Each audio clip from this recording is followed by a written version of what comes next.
amigos, tudo bem? Sejam bem-vindos a mais um episódio do Baticine Talks. Agora aqui com meu amigo Ronaldo Snidarcis. Perfeito.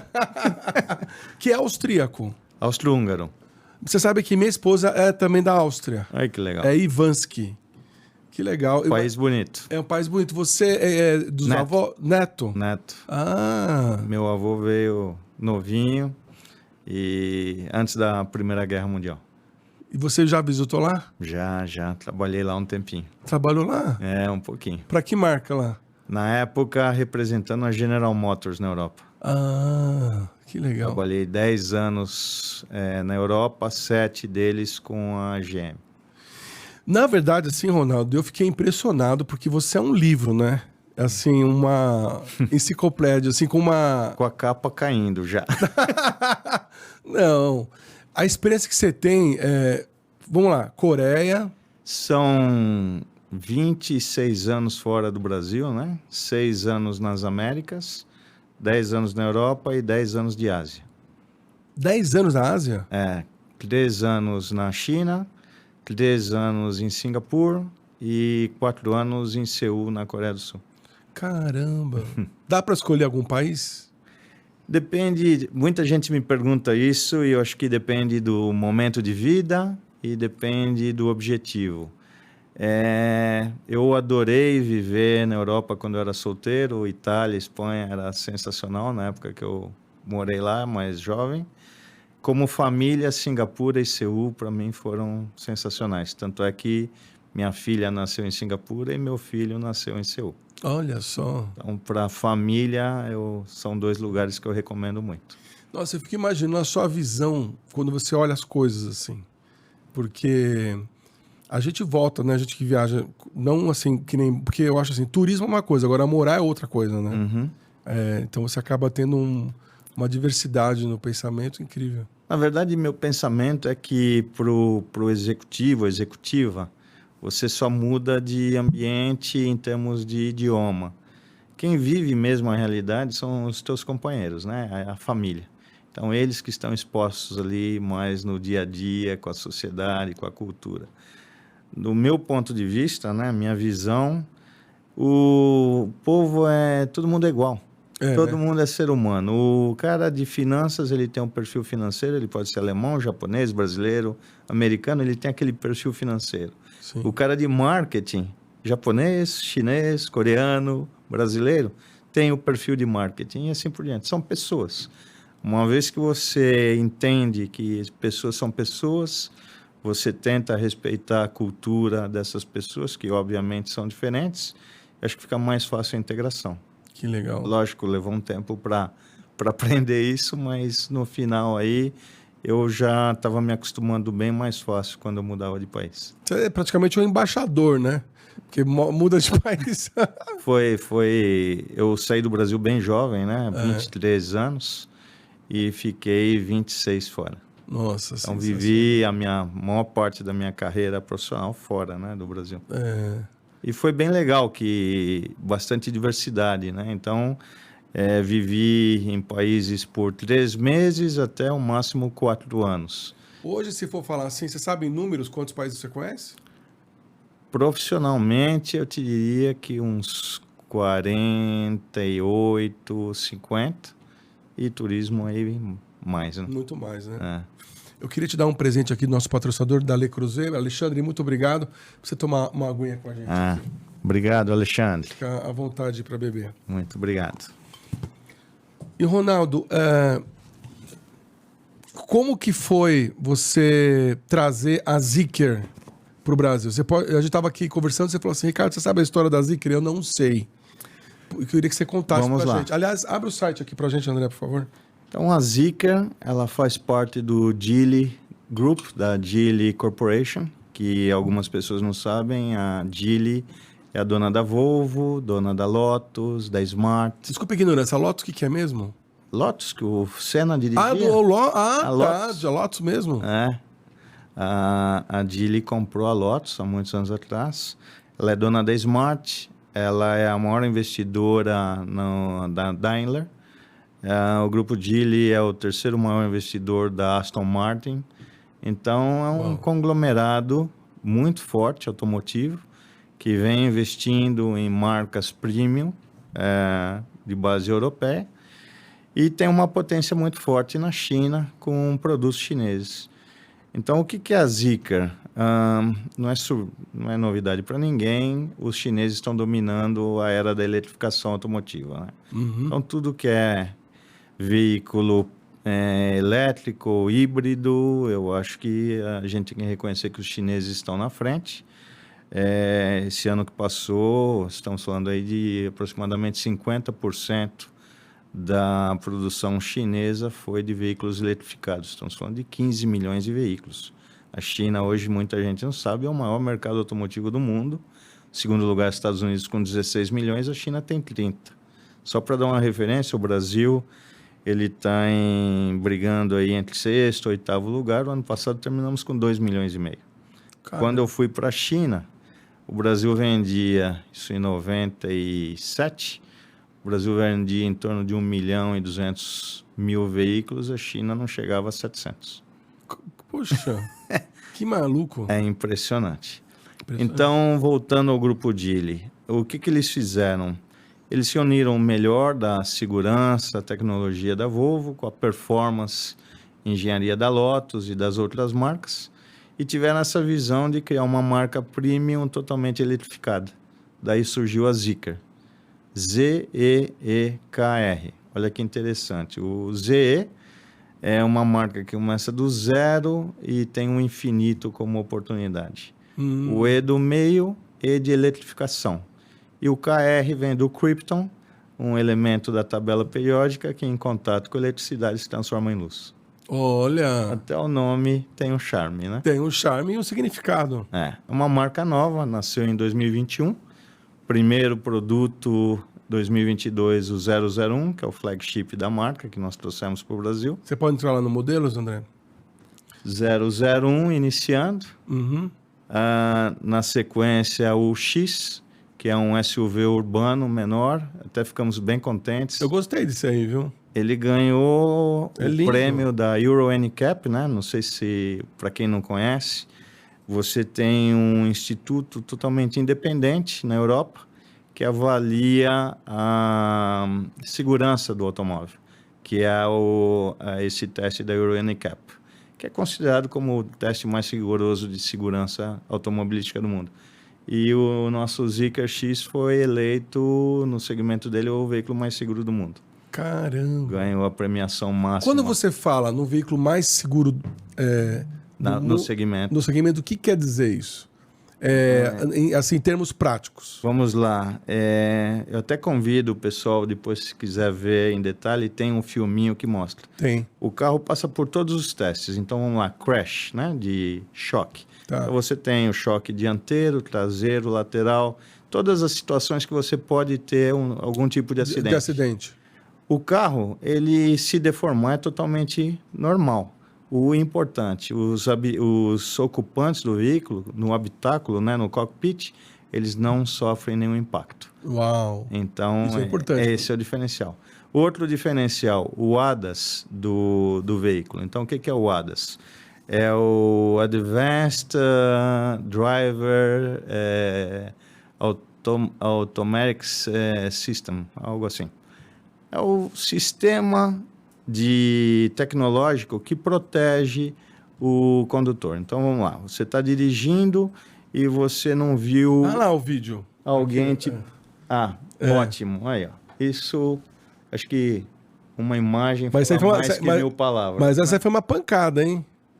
São os testes mais rigorosos que você pode ter para testar a segurança do veículo. E ele passa por tudo isso. O que nós vamos ver na sequência aí é o ADAS. Nossa, então, é toda a tecnologia do veículo corrigindo as ineficiências do ser humano. Nós todos somos seres humanos e num momento dado você pode perder, não prestar atenção, alguma coisa pode desviar a tua atenção, alguma coisa inesperada pode acontecer, o carro te protege. Então, uma ultrapassagem no ponto cego, uma criança passando na frente do carro, um cachorro, você dando ré e um cachorro passando, você não viu, o carro corrige por você. Nossa. Então, esses veículos que nós estamos trazendo, eles são autônomos drive na China. Então, você coloca o endereço e o veículo te leva para o endereço, você não faz absolutamente nada. No Brasil, ainda nós não temos autônomos drive nesse nível. Porém, o veículo está equipado com todos esses equipamentos. Então, eles estão disponíveis para você para cuidar da tua segurança. Isso faz com que o carro seja, por exemplo, o X, o mais seguro na categoria dele. Você falou para mim que vocês estão há 4 meses no Brasil. Correto. Parece que já está 40. Mas... esse é o feeling. Eu queria dizer, vendo você trabalhar, a sua equipe, realmente a gente vê, nossa, é incrível. E pelas coisas que vocês estão realizando, né? Quantos modelos você acha que vai chegar no Brasil? Compromisso da Zeekr no nível mundial, entrega de 2 modelos totalmente novos por ano.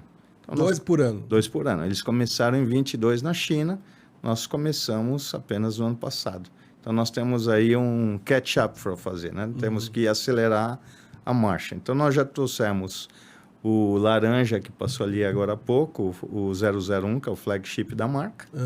É um crossover premium, super confortável. Esse carro ele tem 544 cavalos de potência.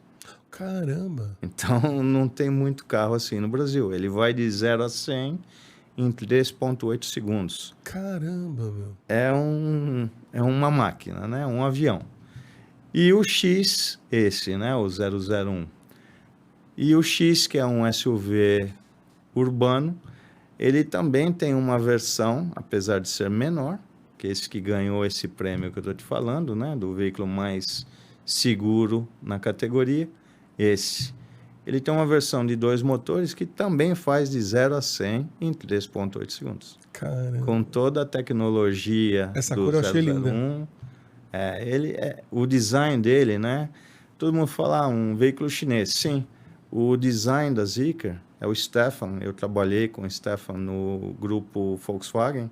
O Stefan era o chief designer da Bentley e da Audi. Uau! Então, a Zeekr comprou o passe dele, construiu um dos centros de design mais modernos que eu conheço no mundo, em Gotemburgo, na Suécia.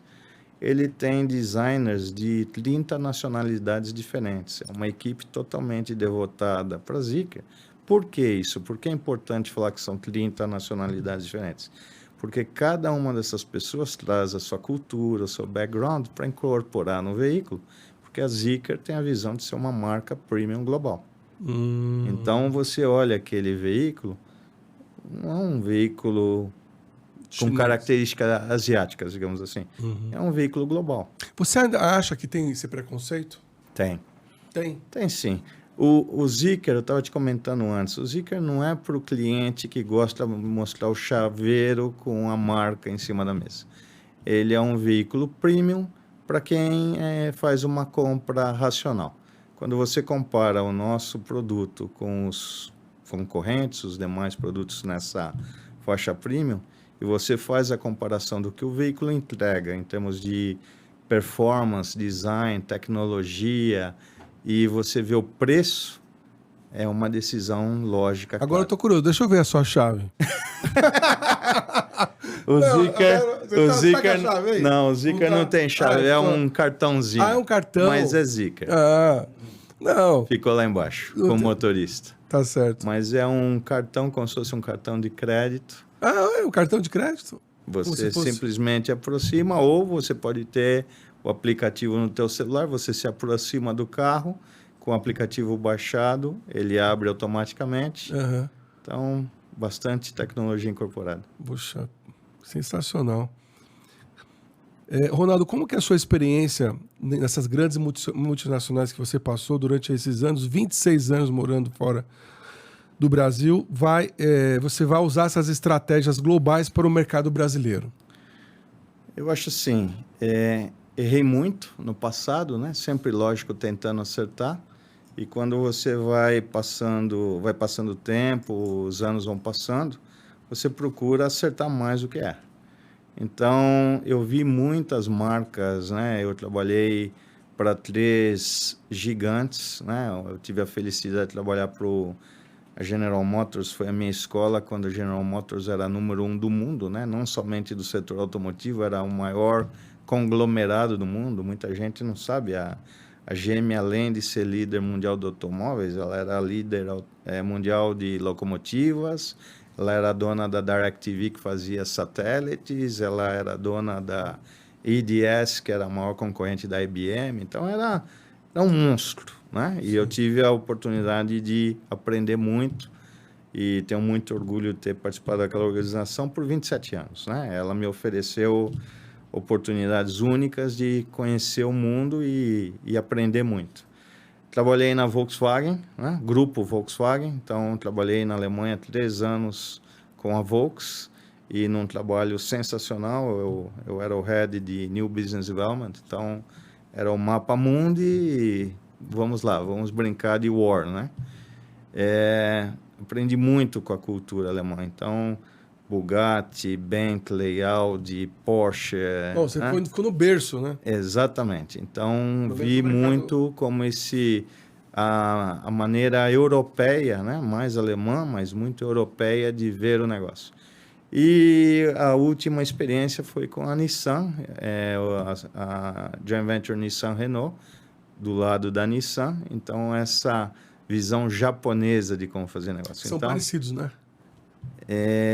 O que é parecido? O pensamento alemão e japonês? Não. Não? Não. Eu costumo dizer, se nós conseguíssemos ter uma montadora que reunisse a planificação americana, os produtos alemães e a qualidade e ética de trabalho japonesas, seria imbatível. Processos americanos. Processos americanos. Qualidade japonesa. E produtos europeus, alemães. Eu acho, minha humilde opinião, é que seria totalmente imbatível. Caramba, que visão.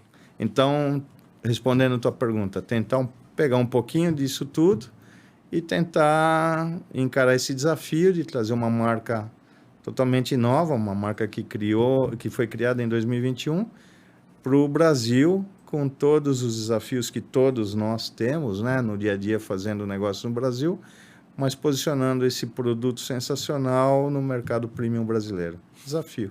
Bom, o Zeekr ganhou com você, hein? Eu estou ganhando muito com a Zeekr, aprendendo muito.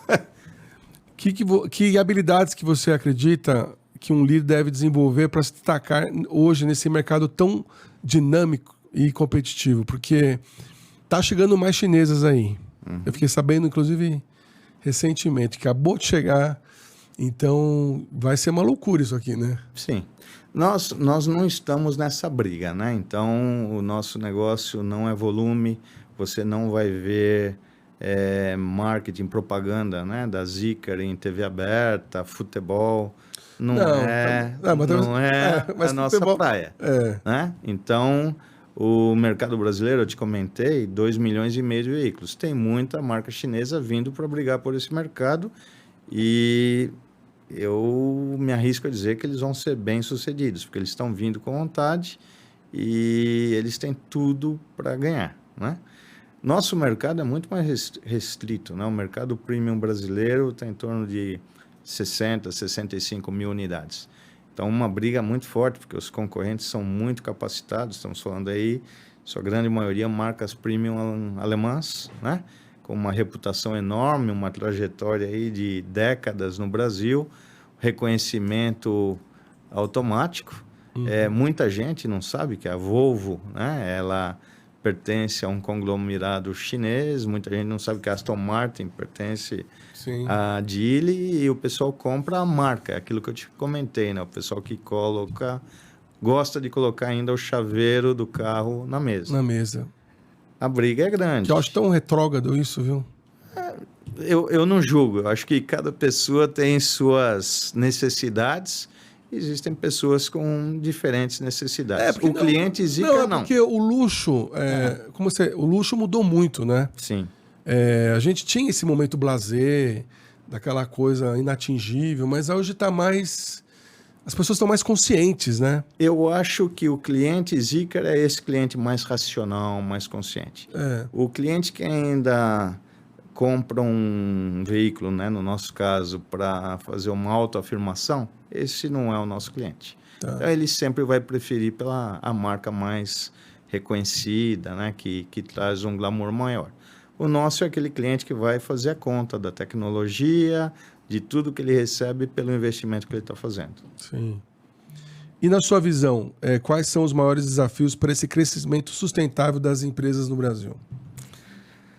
Olha, isso não sou eu, você pode falar com todos os meus colegas, provavelmente, que passaram por aqui. Você, para fazer planejamento, e no nosso caso, principalmente uma marca nova, você precisa de estabilidade, né?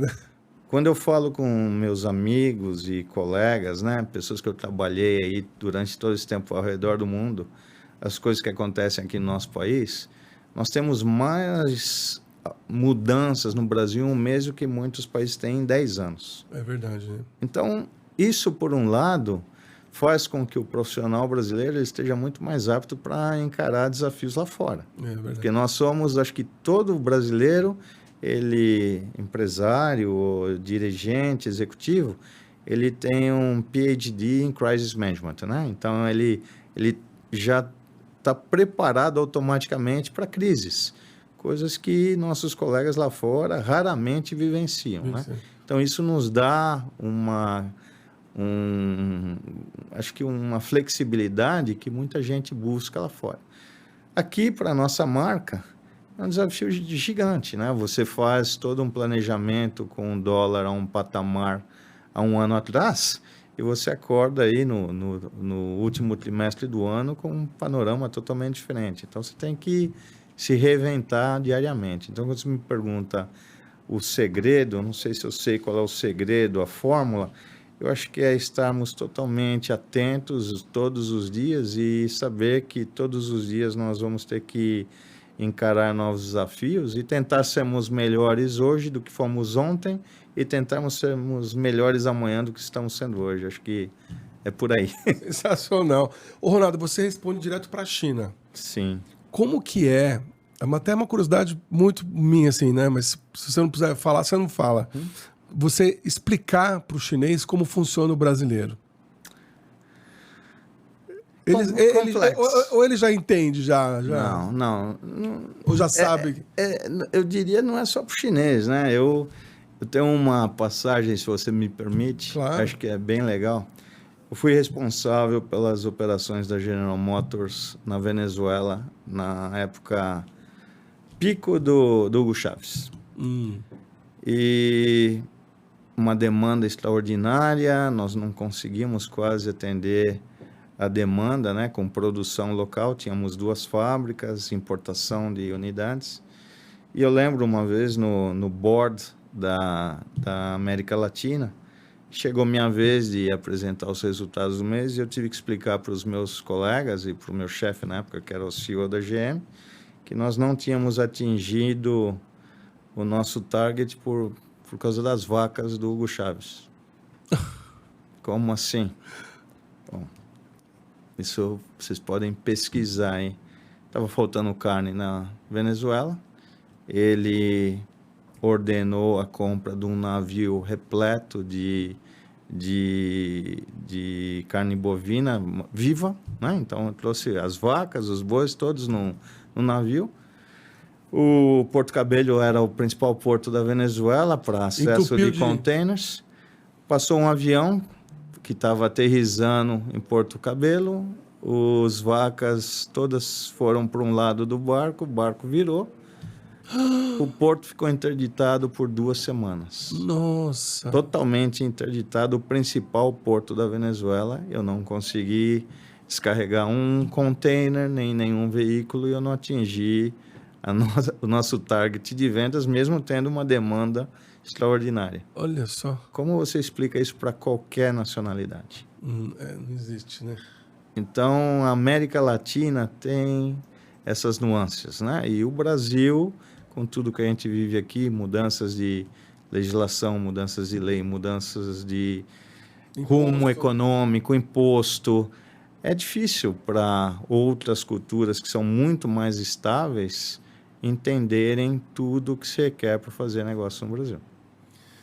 Você Você pretende abrir uma fábrica aqui? Você acha que eles vão abrir uma fábrica aqui? Não, para a Zeekr, definitivamente não se justifica, né? Nós estamos falando aí, como eu te comentei, 60 mil unidades para todo o mercado premium brasileiro. A Zeekr está começando, então não justificaria. Não justifica o investimento. Porém, o grupo Geely acabou de anunciar um investimento, uma parceria com a Renault, assumindo parte da parte fabril da Renault em Curitiba, né? Então, a Geely Auto, que vem num outro segmento, está fazendo um investimento nesse sentido. Legal. Como que você acredita que as empresas podem equilibrar a inovação e a eficiência sem comprometer a rentabilidade? Desafio importante, mas no nosso caso esse é o DNA da Zeekr. Eu costumo dizer que os nossos carros são um computador, um autoprocessador sobre rodas com motor. Então, é muita tecnologia. Eu fiquei até admirado, você me comentou que o carro, ele identifica uma pessoa, se tem uma pessoa no carro esquecida, por exemplo, um cachorro, uma criança... Sensor de vida. Sensor de vida. Isso. Então, isso infelizmente está acontecendo mais e mais, né? Mães que vão fazer uma compra e deixam um bebê no banco de trás, um dia de muito calor, um pet, né? Um cachorrinho, um gatinho. Então, no caso do Zeekr, isso não acontece. O X, por exemplo, que é o nosso SUV compacto, no pilar dele, do lado de fora, você vê quando o Pet Mode está acionado. Então, o carro detecta que existe vida dentro do veículo, automaticamente aciona a climatização, o ar-condicionado, numa temperatura confortável.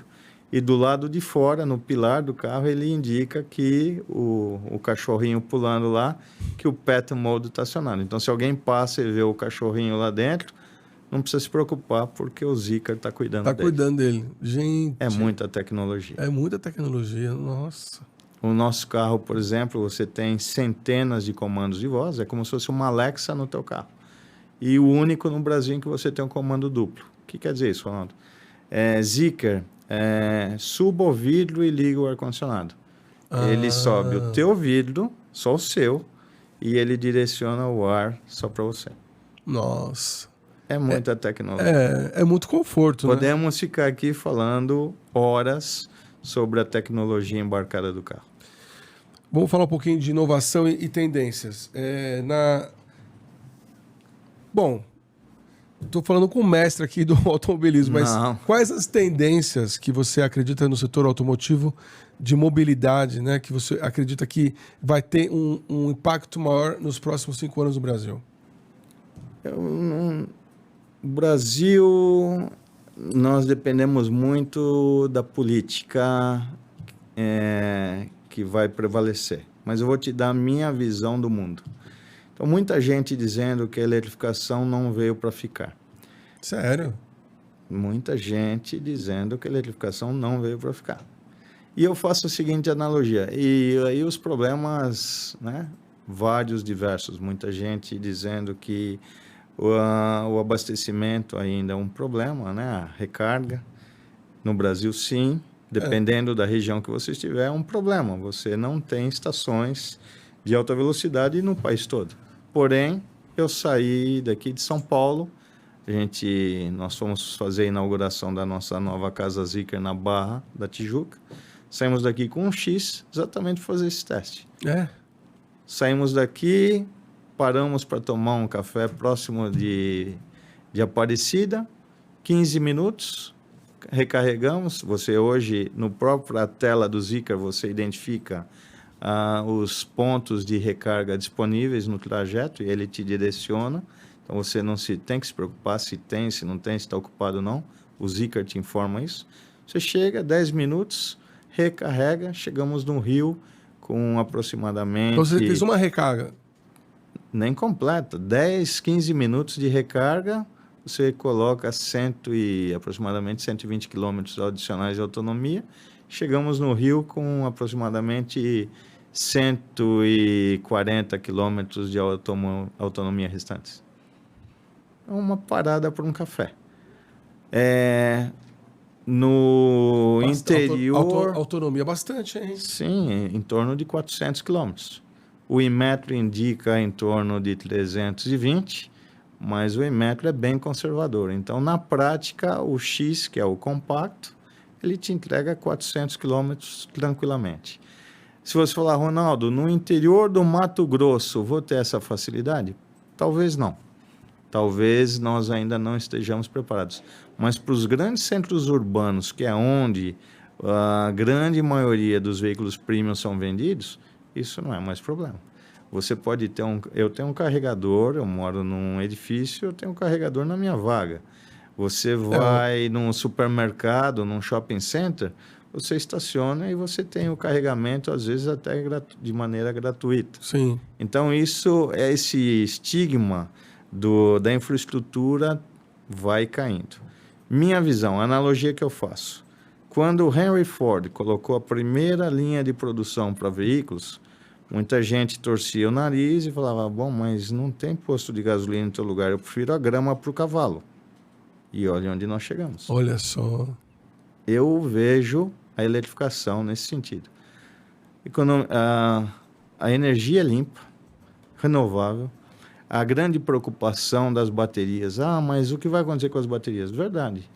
Todo mundo me pergunta isso, Ronaldo. As gerações das baterias dos veículos que foram desenvolvidos há 10 anos atrás é totalmente diferente da tecnologia de hoje.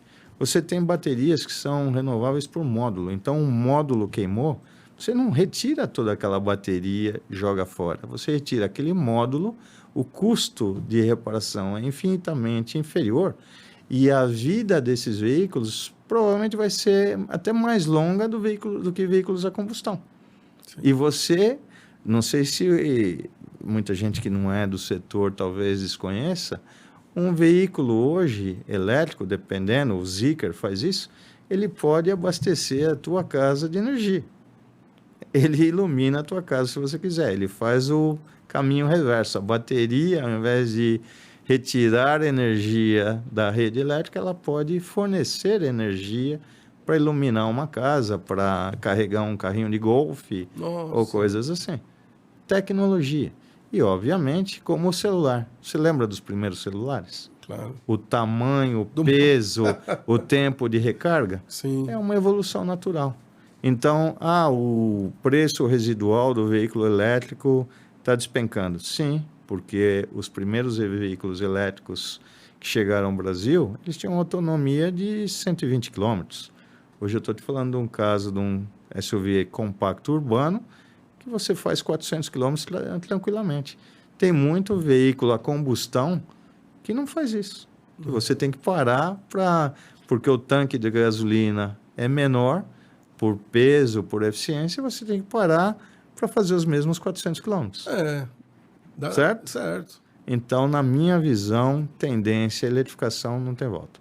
Talvez o brasileiro tenha que passar ainda pelo híbrido para se acostumar com a experiência. Porque tudo que elétrica, é novo, né? Tem essa...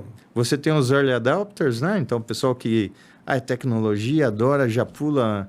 Nós nem chegamos com a Zeekr, nós tínhamos uma lista de clientes que já conheciam a Zeekr lá de fora. Olha. E quando chega esse modelo, então o pessoal que está ligado na tecnologia, na experiência e quer ter essa oportunidade antes que todos. Eu acho que vai ter uma fase do híbrido, né, do plug-in, em que o cliente, o consumidor vai se sentir mais confortável. Mas eu te garanto, uma vez que você tem a experiência de dirigir o elétrico, você não quer voltar atrás. O conforto, a tecnologia... Você fala com paixão, hein? Deixa a gente com vontade mesmo. São 40 anos nesse negócio, né? Foi o meu primeiro trabalho, minha primeira experiência, como eu te falei, saí do Brasil muito novo. E eu te digo, o que eu vi na Zeekr nesse último ano, eu não sonhava que seria possível. Eu visitei a nossa fábrica na China e foi uma experiência incrível. Visitei, como te comentei, né, as melhores empresas, as melhores fábricas do setor, das líderes mundiais, né? americana, alemães, japonesas. O que eu vi na China no ano passado, nunca imaginei. Olha. Para te dar uma ideia, uma fábrica normal, a carroceria, né? Você normalmente, dependendo de uma fábrica média, você tem em torno de 1.200 colaboradores. A fábrica da Zeekr, para quem tiver interessado, pode acessar aí, tem o filminho.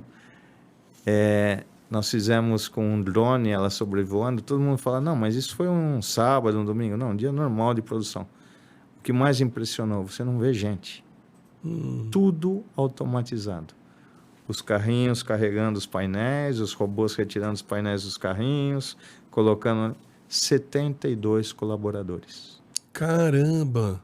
Aí, isso é interessante pela tecnologia. Esse filme sim. que você está falando. É isso, exatamente. Procura ver quantas pessoas você vê no filme todo. Esse é um dia normal de produção. Caramba! É assustador, você se vê como num filme de ficção científica.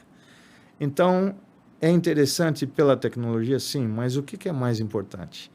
Aí, se o Corinthians perde no domingo, você não tem problema de qualidade na segunda.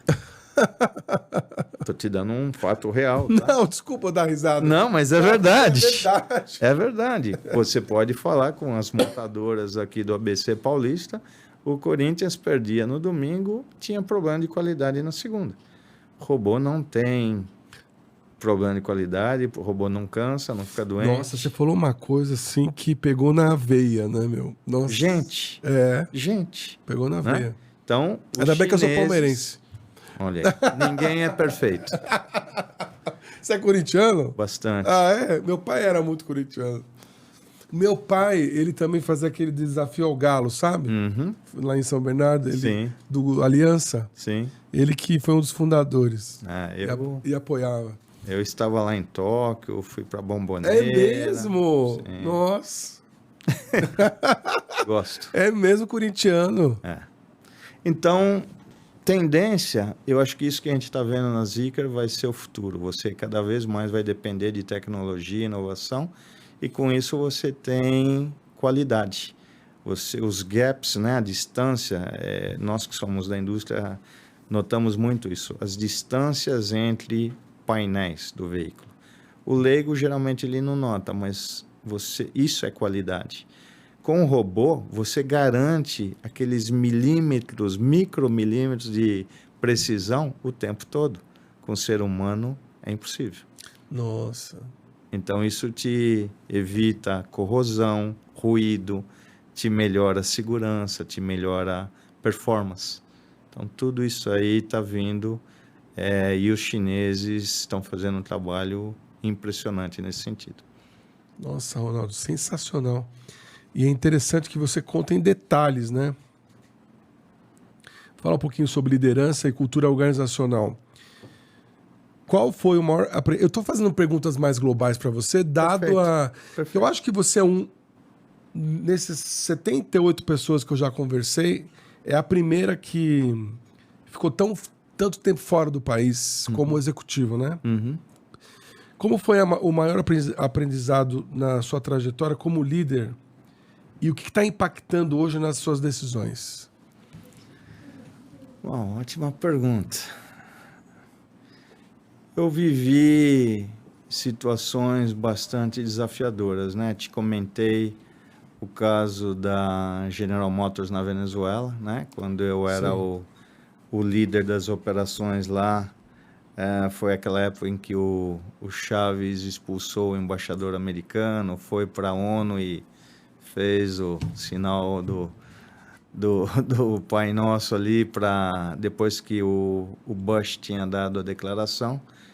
Então, foi uma época bastante difícil, onde a General Motors era a segunda maior empresa do país, só ficava atrás da PDVSA, né, a empresa de petróleo estatal, e nós nos tornamos um target. Então, nós tivemos uma greve 100% motivada por política, e eu fiquei impedido de entrar na fábrica por 3 meses. Caramba! Você não imagina o que é uma greve politicamente organizada de 3 meses com violência, armas, perfuração de tanques de gasolina, ameaça de incêndio da fábrica, confronto entre os trabalhadores que queriam trabalhar e essa minoria que não quer, politicamente levada, que estava sendo direcionada pelo governo para não trabalhar. Então, esse foi um momento bastante enriquecedor e de um crescimento profissional muito grande, porque a posição da corporação era clara: se eles não devolverem a fábrica, não tem negociação. E os ministros, né, de indústria, desenvolvimento da Venezuela, se vocês não negociarem, nós não devolvemos a fábrica. E eu estava no meio. Então, são experiências. Você saiu vivo, hein? Daewoo. A General Motors foi para a Coreia com a aquisição da Daewoo. Não sei se você lembra. A Daewoo foi uma das maiores empresas coreanas. A Daewoo chegou início dos anos 90, a ter mais operações do que a própria General Motors, que ela era líder mundial na época, tinha. Nossa. Porque ela tinha operações em países que os americanos não trabalhavam. Então, a Daewoo tinha operações na Romênia, no Irã, no Iraque, etc. E com a crise asiática, a Daewoo faliu. E eu liderei a equipe que foi fazer a aquisição, né? Eu liderei a equipe financeira que foi fazer a aquisição dos ativos da Daewoo. E quando nós chegamos, assinamos o contrato para visitarmos a fábrica em Incheon, que você deve ter passado por lá, onde fica o aeroporto, né? Sim. Seul, lembra? Lembro. Era o maior e mais forte sindicato da Ásia na época.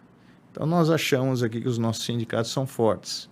Quando você negocia com pessoas que estão dispostas a empilhar em containers e, dependendo da tua resposta, elas saltam do container se matando, você descobre o que é uma negociação de verdade. Nossa. Nós tivemos casos assim, em que representantes do sindicato entraram numa sala como essa, jogaram thinner no carpete e incendiaram a sala se matando. Então, você aprende muito rápido. Isso não é normal, né? É extremo, né? O coreano é muito interessante. Eu não sei se você teve a oportunidade de conversar com o pessoal. A pirâmide de valores do asiático e do ocidental. Ah, sim. Você já viu isso? Não vi, mas... Primeiro, como somos nós?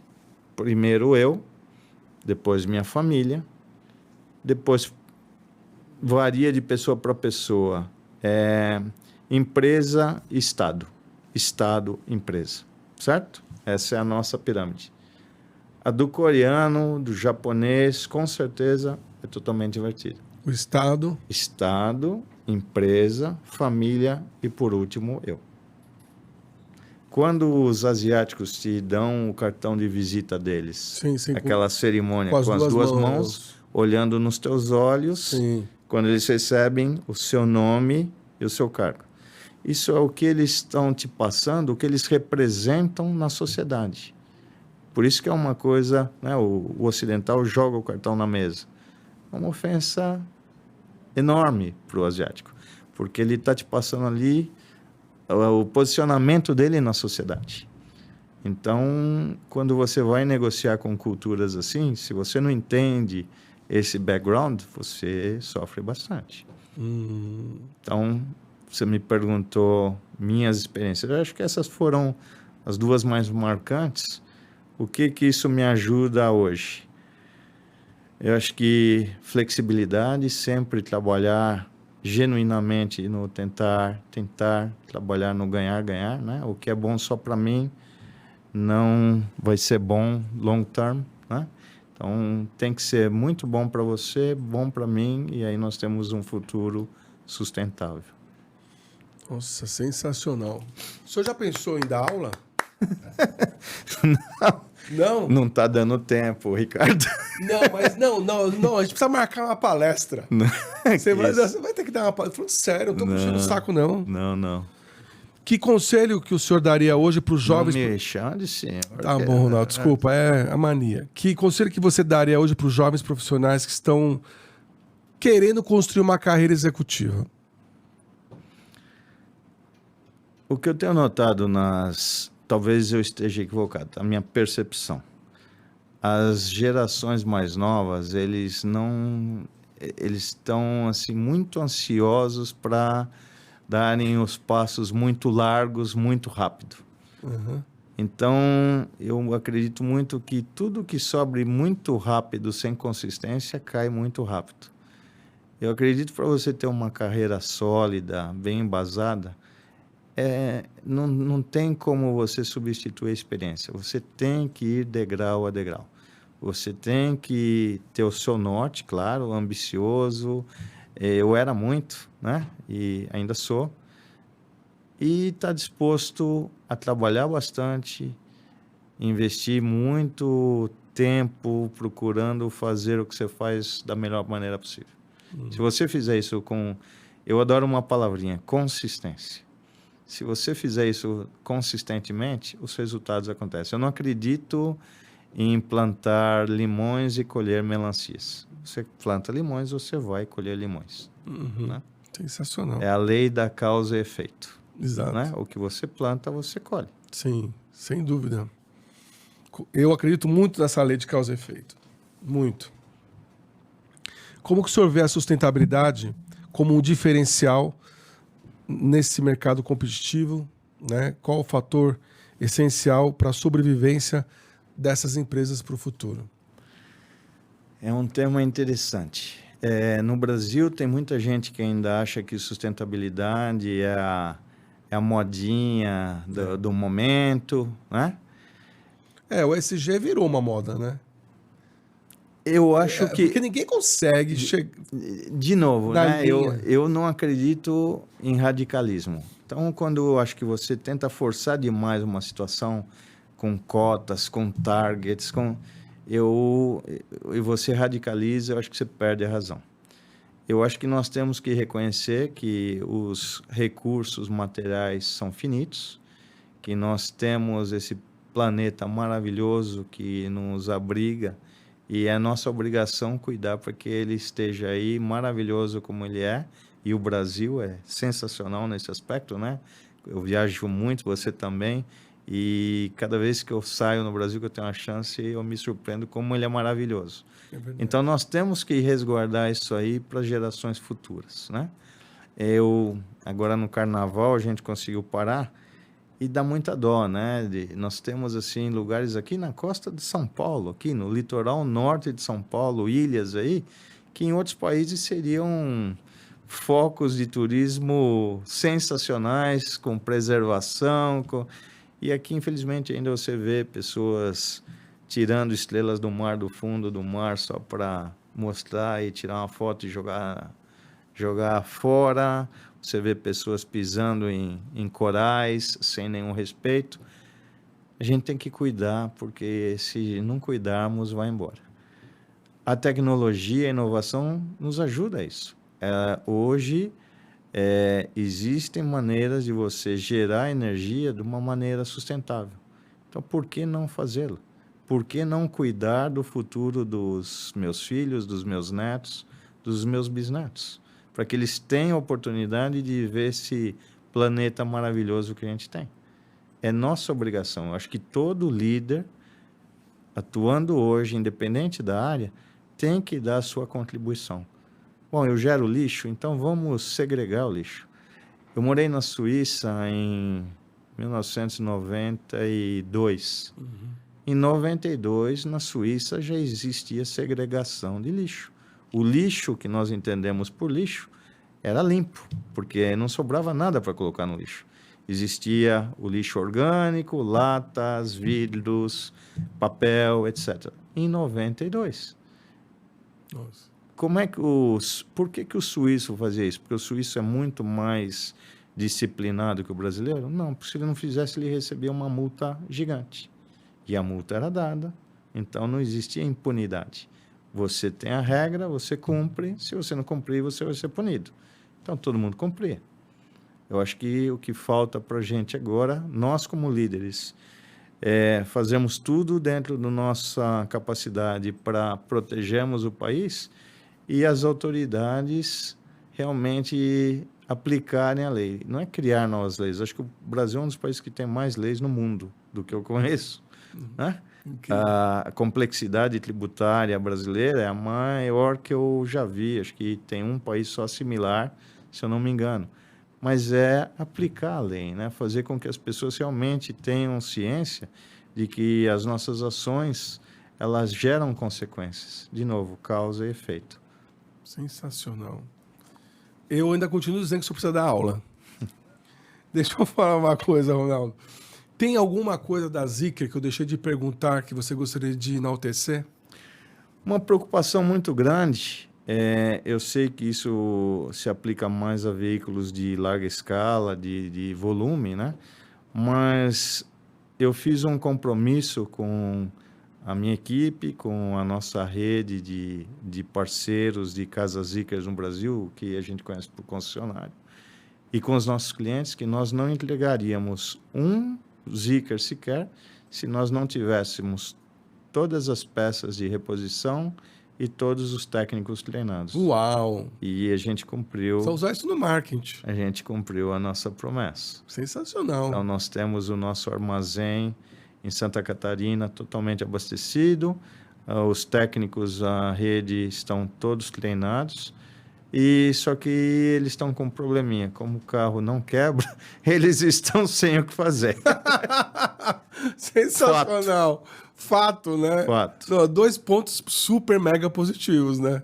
Sem dúvida. Agora eu vou fazer algumas perguntas aqui pro senhor, só me falar o que representa para você, tá? Pois não. Casamento.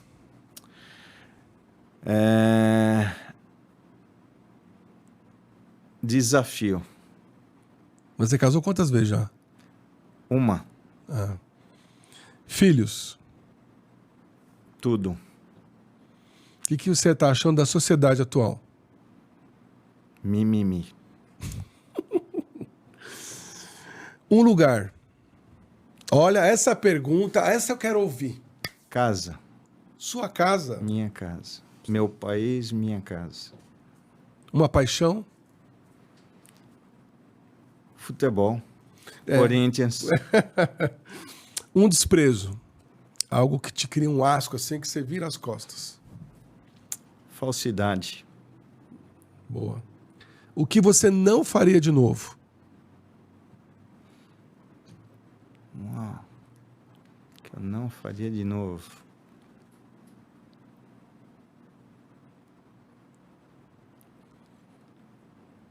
Uma ótima pergunta.